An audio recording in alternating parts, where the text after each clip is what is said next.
اصحاب کہف کون تھے؟ کیا تم سمجھتے ہو کہ اصحاب الکہف والرقیم، رقیم جو ہے ان کی تختی تھی ایک جس کے اوپر ان کے حالات لکھ کر جو ان کے ایک جو کہف تھی ان کی غار جو تھی اس کے اوپر لگا دی گئی تھی، تو انہیں اصحاب الکہف بھی کہتے ہیں، اصحاب الرقیم بھی کہتے ہیں، یہ دونوں انہیں ایک ہی گروہ کے نام ہیں۔ کیا وہ تمہارے خیال میں ہماری بڑی عجیب آیات میں سے تھا؟ یعنی واقعتاً بات تو ایک غیر معمولی تھی، لیکن حقیقت میں ہمارے ہاں تو ہماری تخلیق میں، ہماری صنائی میں اس سے ہزاروں گنا زیادد عجیب باتیں ہوتی ہیں۔ ہمارے لیے تو وہ کچھ ہے ہی نہیں کسی بھی درجے میں، تم سمجھتے ہو کہ شاید وہ بہت بڑی بات ہے۔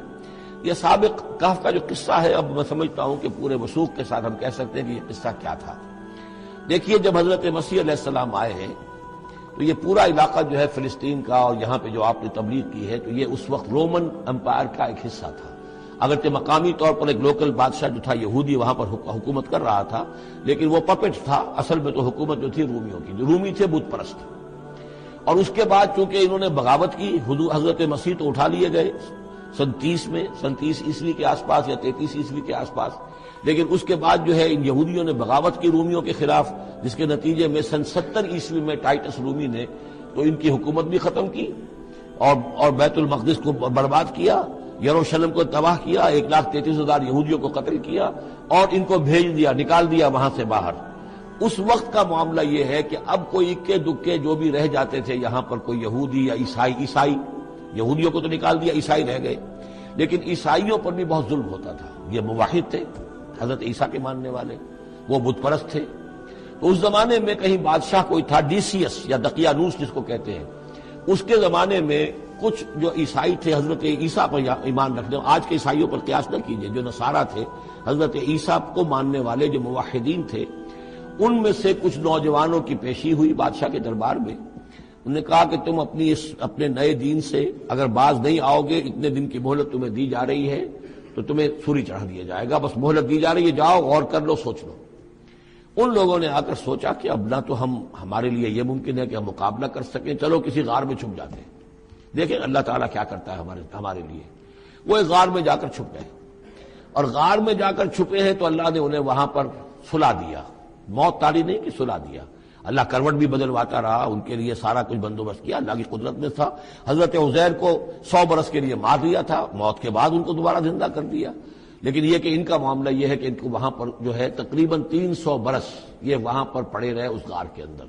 غار کی شکل کچھ خاص ایسی تھی کہ ادھر آنا جانا لوگوں کا تھا ہی نہیں،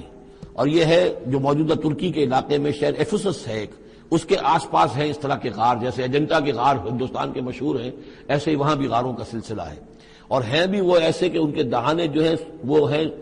شمال کی جانب، تو دھوپ ان میں براہ راست نہیں جاتی، صرف یہ کہ ریفلیکٹڈ لائٹ تو آتی ہے لیکن یہ کہ براہ راست دھوپ نہیں جاتی، تو ایک طرح کا اندھیرا سا اس کے اندر، ٹوائی لائٹ جسے آپ کہہ لیں، وہ رہتا ہے سارا دن۔